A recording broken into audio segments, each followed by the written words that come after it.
The number you have reached, 911, has been changed to a non-published number.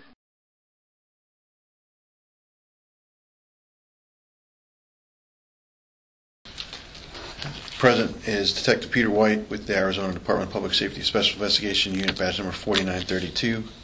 Also present is Detective Jeff Brown, badge number 4878 with the DPS Special Investigations Unit. And we're interviewing Officer Stephen Frakes with the Quartzsite Police Department. The interview is being conducted in the Quartzsite Magistrates Court, located at 465 North Plymouth Avenue in Quartzsite, Arizona. This is a criminal interview pertaining to criminal allegations made against Jeff Gilbert while Chief of the Quartzsite Police Department. Report number is 2011-027-462. And can you give me your full name? Stephen, S-T-E-P-H-E-N, Edward Frakes, F-R-A-K-E-S. Okay, and the time, your age? 49. Okay. And physical description? 6'1", 200 pounds, brown hair, hazel eyes. Born May 25th, 1962. Okay. And your current occupation? Administrative leave from the Quartzsite Police Department. But you're an officer for him? Right. Okay. And you employ as the Quartzsite Police Department? Right. Okay, what's the business address?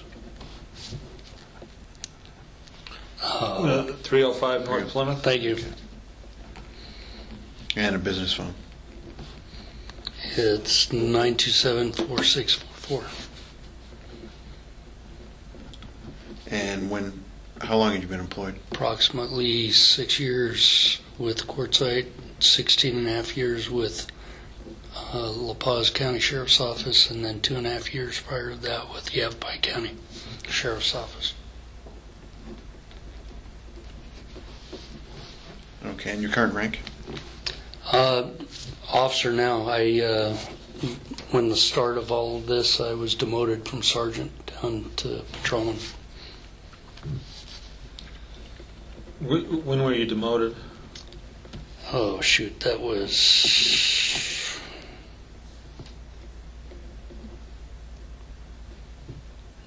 July. Of this year? Yeah.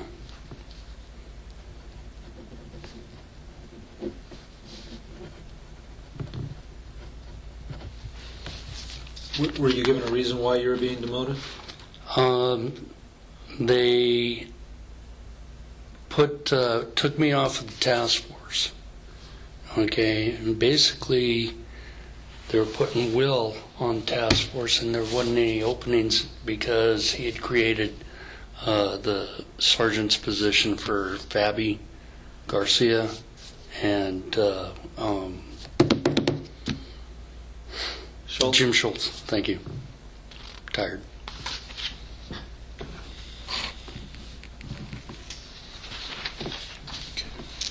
Did you sign the letter of no confidence? Yes, sir. And did anyone force you to sign? No, sir. Did you author the letter of the allegations against Chief Gilbert? Referring to that letter that you actually authored? That you authored. I was one of the participants. Oh, this that I actually authored? Yes, sir. Okay. And did anyone ask you to write that letter? No, sir. And okay, did anyone tell you to put what to put into that letter? No, sir. And why did you write the letter? Concerns of the ethical substance of what's going on here.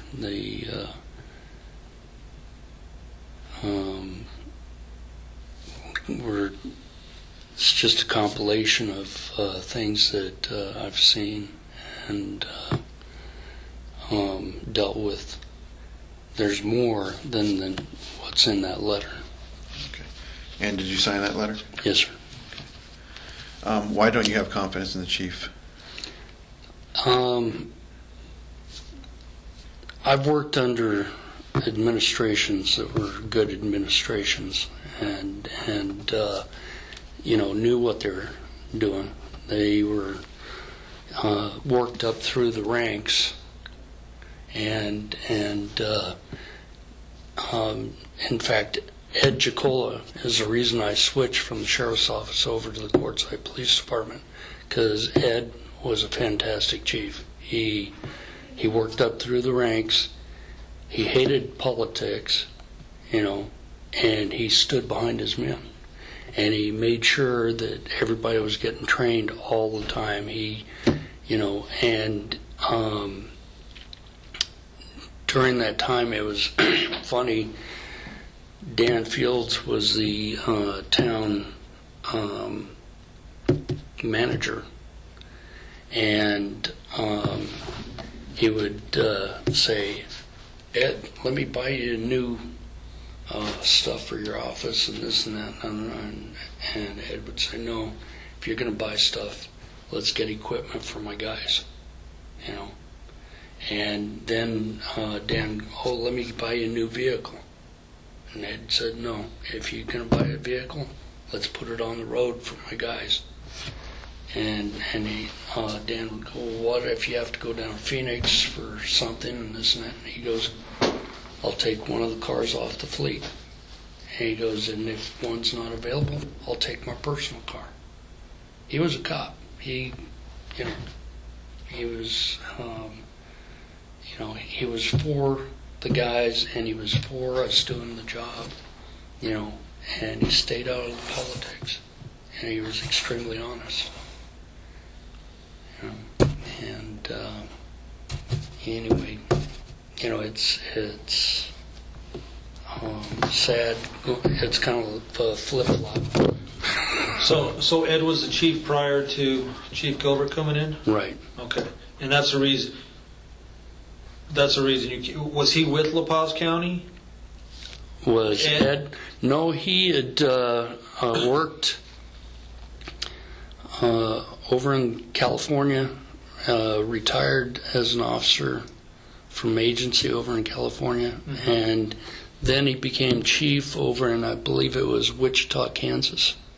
So how is it you knew about his dealings being a chief and reputation? I was the resident deputy here for La Paz County. Okay. And the sheriff's office and the PD and DPS and everybody's very tight in so many ways. We back each other up on everything. We come out to back each other up and assist all the time. It's not like down in Phoenix where right. everybody's segregated. Mm-hmm. We're here for each other out here. So then when he became the chief of Quartzsite, you decided that's who you wanted to work for? Yeah, I got to, know him and his work ethic, and I liked it,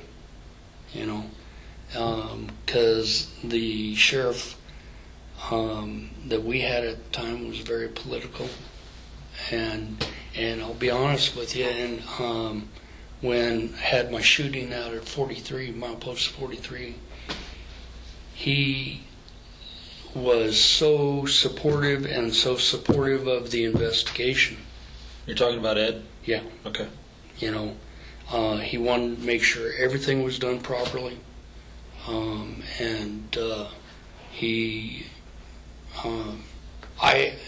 I told him, I've never seen this out of an administration, that they were so upfront, supportive, that they wanted everything done, in fact, he got us back to the office, and he said, "Don't answer the phones." He goes, "Only the important people know what my cell phone number is."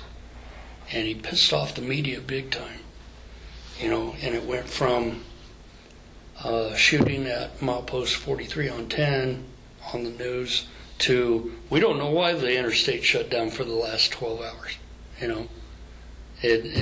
But he, backed us. So, how long has Chief Gilbert been a chief? I want to say 4.5, 5 years. So basically, you had about 1 year with Ed as the chief here. Right. Okay. Right. Okay. Did the chief, any of his command staff or other officers threaten you in any way? Threaten me? Correct. Yeah, personally. Personally. Okay. As far as you better you better choose your side. Yeah. What was it? 2 days before, 2 or 3 days before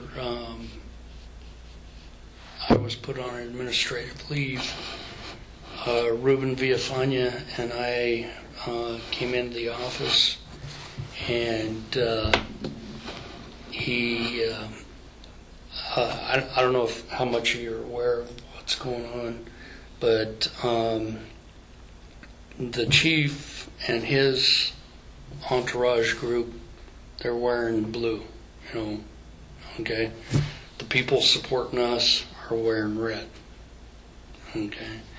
And anyway, he got after Ruben and I about, better watch who you're associating with, and he was naming off some people and stuff, and I go, look, our issues are different, and they have hopped onto our bandwagon. And he goes, well, you need to, disassociate with them. You need to get rid of them, and this and that. And I go, again, we can't help, we can't help that they've hopped onto our bandwagon.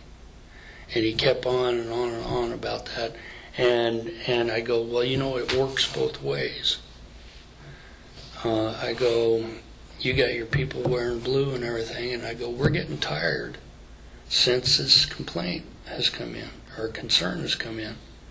We're getting tired of being followed around on duty and off duty, having people in our yards, having people taking pictures of our homes.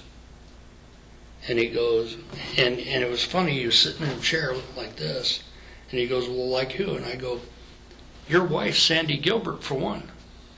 And you could see he was just gripping that chair. And then I go, also Violet Kiss, and I can't think of her first name, former Mary Huntley's wife. But it had, and it was funny, as soon as I made that statement, them following us around quit. But it was constant. And following my girlfriend around, it was sad. It was real sad. But they,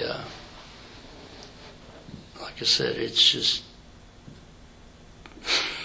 Well, how did you perceive what the chief was telling you as far as you better be careful who you hang around with?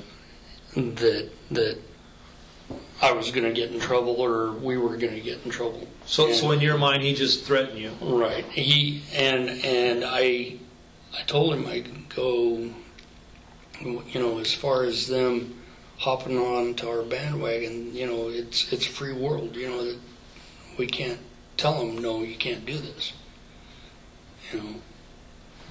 But I did tell him, I go, the harassment that we've been getting, by their little entourage, it was getting old. It was getting old, and it was, they've even gone so far as calling in anonymous complaints on 2 of my guys as far as their yards. That it wasn't kept up nicely and this and that. We had a money raising function.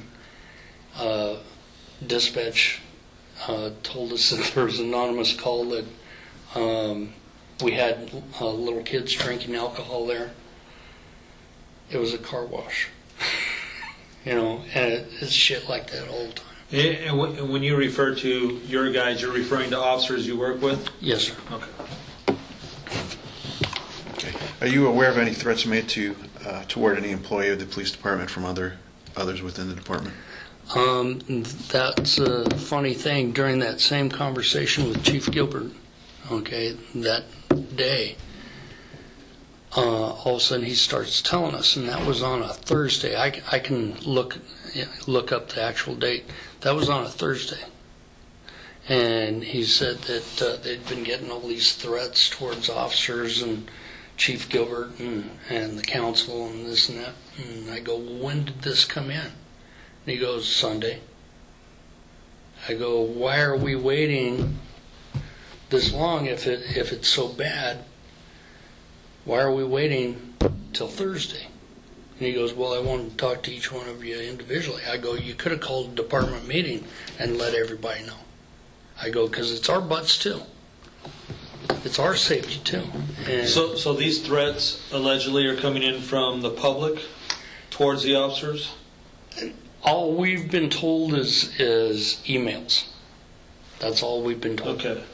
But as far as threats from your upper management to any officers, are you aware of any other threats from upper management saying basically you better figure out which side you're on? With yeomans, Officer yeomans, and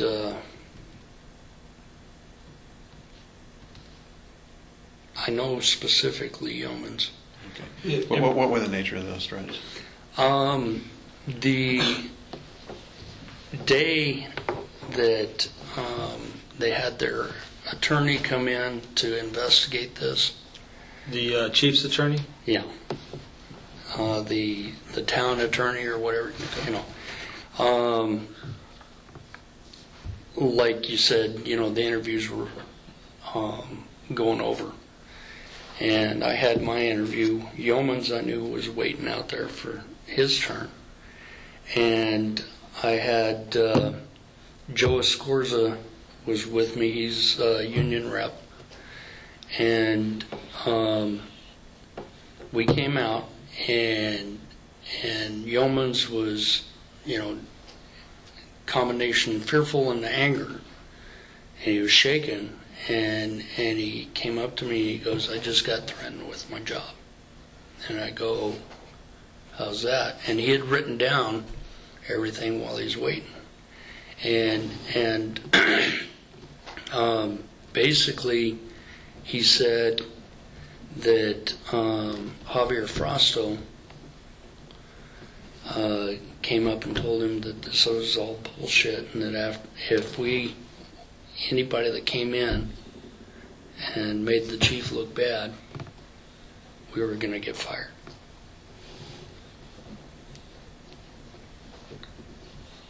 So did you take that Sergeant Frosto was trying to intimidate him into saying... Yes, sir. Okay.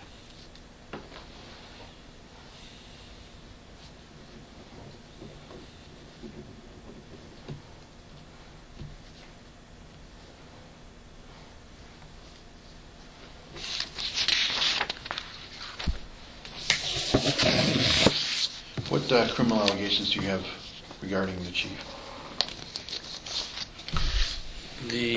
Other than what you already authored, anything new? Anything new? No, not really. Did you tell anybody about the interview today? My girlfriend. Okay, but no one else? Okay. Did Chief Gilbert ever ask you or direct you to conduct traffic stops and arrest or cite anyone? He, okay, and again, I was on task force. Right. But he numerous times wanted me to target a guy by the name of Vito Austin. Did he say why? Pardon? Did he say why? Originally, no. And he originally kept saying that, well, I know he's doing something illegal. You know, well, you know, give me a little insight. You know, and then he said that Vito had been popped for marijuana up in I think it was Washington or Oregon. You know, which must have been it was a lot of marijuana if they pop them up there, because normally a pound's okay. But anyway, then he came to me and wanted an investigation on voter fraud, For Vito? On Vito, primarily Russell Sias, Ed Foster, and Vito Austin, and Vito's wife. But they were the primary targets that the chief wanted. And I told him, I go, that's conflict of interest, you know. And he kept telling me, no, it's not. I go, you know, I just don't feel comfortable. This is a town issue. You need to get somebody else to do it. And I talked with Kurt Bagby, who was my lieutenant at the time. From the SO? Right. And he agreed with me. And Chief Gilbert pressured on Bagby. And finally, Bagby said, okay, I'll tell you what, I'll have Doug Williams do the case. But Steve's not going to be involved in this case. Did the chief allege to how he knew about the voter fraud or what the voter fraud was? No. Did the chief allege or inform you of how he knew that Vito may have been popped for a large amount of marijuana up in Washington? He gave me a contact out of Washington or Oregon, I can't remember, and I attempted calling it numerous times and never got a return. I'm just wondering how the chief would have come by that information. Yeah. Without conducting a criminal history check on Vito. Right. Because I don't think he's going to walk up to Vito and ask him, hey, when's the last time you got popped for a large amount? Right. Okay. How long have you been on task force? This time it was about three and a half years. Okay. And did you have anybody in the Quartzsite Police Department that you were supervising? Pardon? Did you supervise anybody during that time, like 2008, 2009? Or, 2000, let's see, 2009, 2010 to present? From Quartzsite Police Department? Correct. Right towards the end, Officer Kemp, you just saw it, but it was only for like 2 weeks. I didn't get much notice. You know, in fact, I got open cases up there, and when I tried to get up there to finish those cases, I was advised by Sergeant Garcia that I would do it on my own time, and I'd have to use my own vehicle my personal vehicle to drive up to Parker and stuff. And I was like, well, that's not going to happen. yeah. You know, it's kind of like when Al Johnson called me up wanting me to bring my patrol car in, and I go, you come get it. You know, I'm not when you were put on administrative leave? Yeah. You know, it's that. In fact, I offered the day that it was I was put on administrative leave. I go, aren't you going to take the car and stuff? No. So it sat at the house, and I'm working on my actual house. I'm living in a rental right now until I get the other place. And he called me up wanting it, and he goes, you bring it down here? And I go, no, you come get it. And he goes, well, we don't have any keys. You know, and I go, well, give me 15, 20 minutes. I'll get over there. And I'd already cleaned the car out. I realized I'd left a pair of sunglasses and a CD in there, and I popped them out and handed them the keys. Okay, so during the time that you were in task force, did you ever conduct traffic stops on any individual? During the time I was on task force, yes. How about these individuals that were targeted by the chief? No. Okay. So you never had any reason to come into contact with Vito? Now, we did have I believe 2 contacts with Vito. Sent Detective Ted Lamacki in, and Vito did have some marijuana, you know, But that was, and I can't remember, the extent of it. But it was basically through normal channels of law enforcement that you were conducting an investigation. Right, but the chief was constantly after us. Find something on Vito, find something on Vito. In fact, he at the office, he was always going, "I'll buy you dinner. I'll buy you, I'll do this. I'll do that." If you find something on Vito? Yeah. Okay. Now, also, and I wish I would have made a copy of it. It's probably out of the computer now, but one of the computers I was checking something, and there was a video of the chief and Vito, yelling and screaming at each other. But at the time, I didn't see a reason to, Do you recall when you had contact with Vito with the marijuana? Shoot, that was Ted Lemacki. It was probably about a year ago.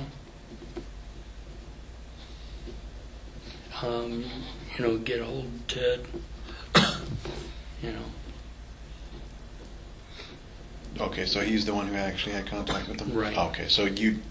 I did not have contact because he knows me, And at the time you were working narcotics, right? Right. Okay.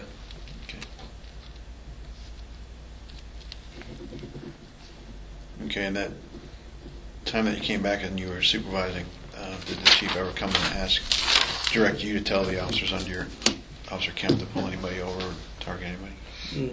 Not up there. Okay. Did the chief ever ask you to conduct a CJIS, NCIC, or other related criminal justice computer inquiries on anyone? No. Okay. And when you made criminal justice checks, how did you usually make them through? Did you ever go to Linda? It was very rare that I went to Linda. What we normally did was we filled out the paperwork, signed our names on it, and took it over to the sheriff's office. And on that form, is there a line for the purpose of the criminal? Right. Okay. But never on any of these individuals here that we mentioned, Russell C.S., Mike Roth? At the request of the chief? At the request of the chief, no. Okay. Because Michael Roth was one that he was find something on him. Okay, at any time did you ever target the individuals the chief was asking you to look at for other than law enforcement purposes? Me, no. Okay. So if I came to you and said, "Hey, can you run someone for me?" Obviously, it's for personal reasons. Right. Okay, and you've never done that? No. Okay. Were you ever present when the chief asked Linda to run any of these individuals that he's supposedly targeting? Like I said, I was away. Okay, so you're always away when this... Yeah, on most of that. Okay. What do you know about the investigation of sexual misconduct in Officer Starr? I just word of mouth. That's all I know. Nothing personal? No. Okay. So word of mouth, who'd you hear it from?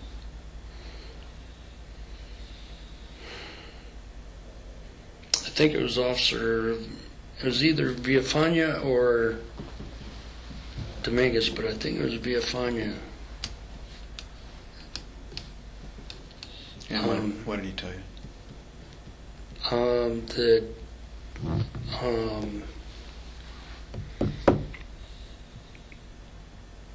Starr had gotten his vehicle stuck in Tyson, I think it was Tyson Wash, and that there was a young girl in the truck, and as I remember,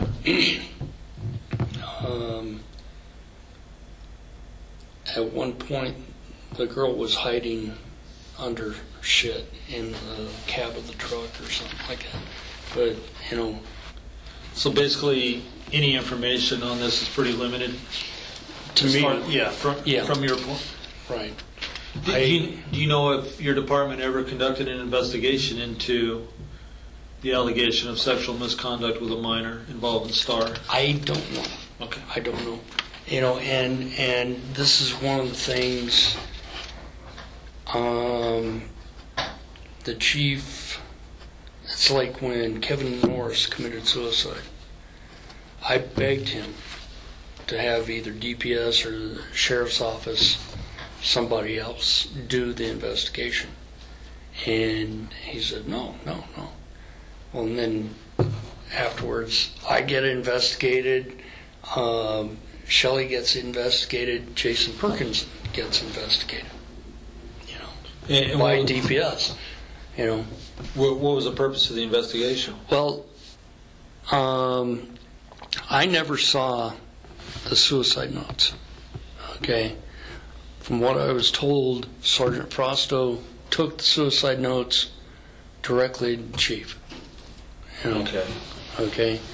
So the reason you had an outside investigation was because Kevin was Shelley Norris's husband, okay, and we had all kind of had, you know, friendship. You know, I had raced with the guy, you know, at times and things on demolition derbies and stuff, you know, and you know, worked on cars with him too, you know, and I felt that it was too close, that it should be an outside agency to do the investigation, and how that he, in the suicide note, I never saw him, but what I was told was that he was kind of confessing to, I was with the sheriff's office at the time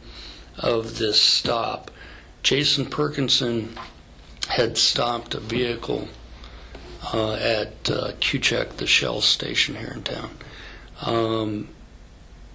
Anyway, Gary Wars came to my house. They couldn't get a hold of me on the phone. I was a dog handler at the time.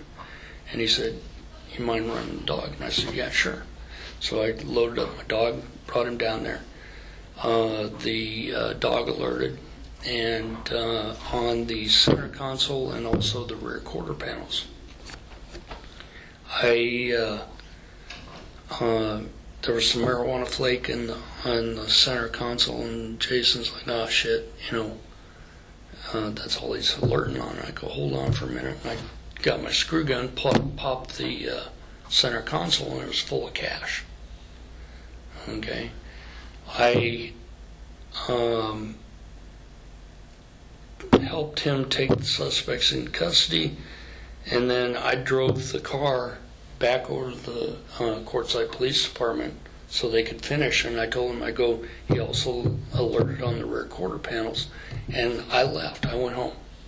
Okay, and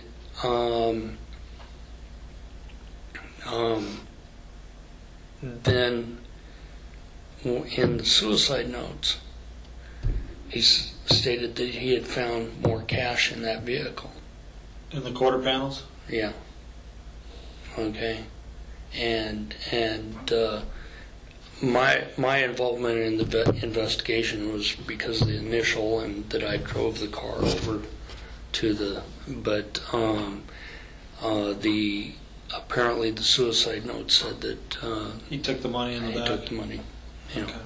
And because the car ended up being towed to Everett's tow company, the impound lot, and apparently, from what was said, was he had found the other cash. You know. So basically, your chief didn't want to have an outside agency come in and investigate that. His suicide. He didn't see a conflict of interest with that. No. All right. You know. Do you know the outcome of the investigation with Officer Starr? No, I don't. And I don't know the outcome of the investigation on Laura Victorian. That's a big question. A lot of people in town have. You know, I don't know if you're familiar with that. Laura ended up disappearing, and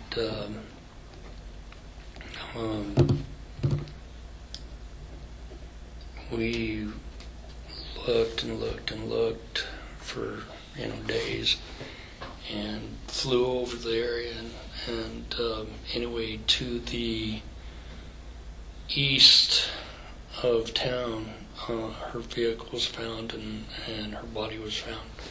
But and I got bits and pieces that it had been turned over to either you guys or something, and no one ever heard anything.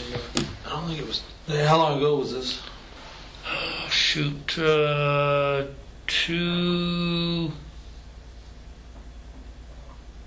Anywhere from 2 to 3 years ago. I don't believe DPS received that investigation. Yeah, we did something. You guys might have done something in GIU, but not SIU. Right. So.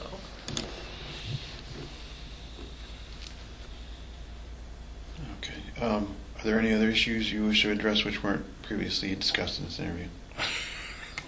I'm sure things will pop up in my head when I go home. But basically, everything that you have is in the right letter that you authored, right, as far as allegations. Right. And also the election investigation that was done by Doug Williams from La Paz. La Paz County. Okay. And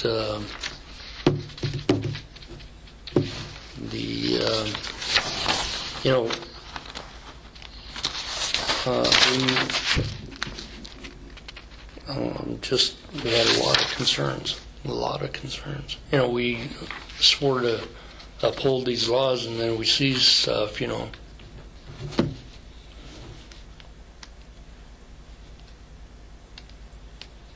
And have you seen a change in the chief over the 5 years? Was the chief always like this?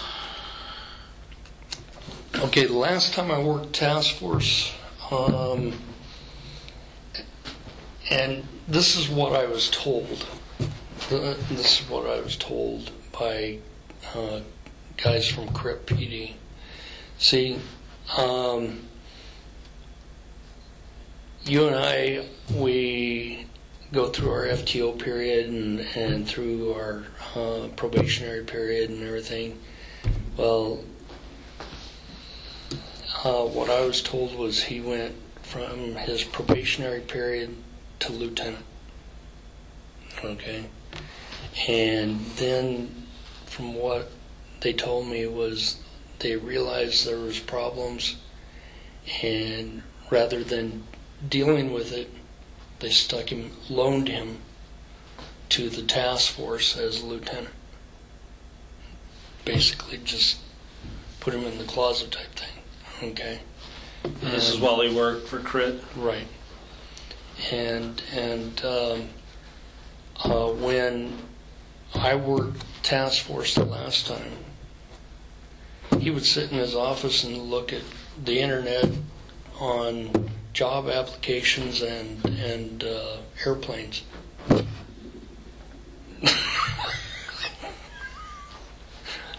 But he had worked for some airline back in, what was it? Ohio. I think it was Ohio. He had worked for some airline and retired there or something like that. But, that's all he ever did. So basically what I'm understanding then is CRIT was very happy to get rid of him and send him to Quartzsite? Yeah. Okay. That's why you might want to talk to those guys. And how is his promotional process here? I mean, is he doing the same thing that he was able to do as far as promoting people that he favors? Yeah. And basically doesn't follow proper protocol as far as, written, whatever your policy. Yeah, well, you normally you write a letter of interest, and then you either have a testing or an essay or both, and then you have your orals. You may have one or two different orals. No, it's his thing was, are you going to be loyal to me? Mm-hmm. And that's his question. So if I make this statement to you, if you're loyal, he rewards you. If you're not loyal, you're in the doghouse? Yeah. Is that accurate? Basically. All right. Yeah. Okay. Do you have any questions? No. Okay. Also, Officer Biafania has, God, now I can't think of her name. Dina Blythe.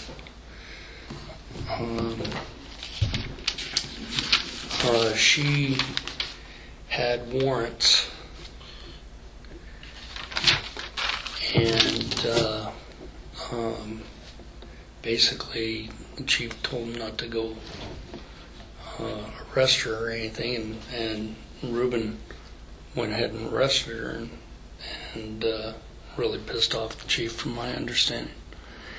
And it was funny, at another point, chief called me in and said, I got somebody that's got wonderful information, they're going to help you out, and this and that, and it was Dina Blythe. Regarding a narcotics investigation? Right.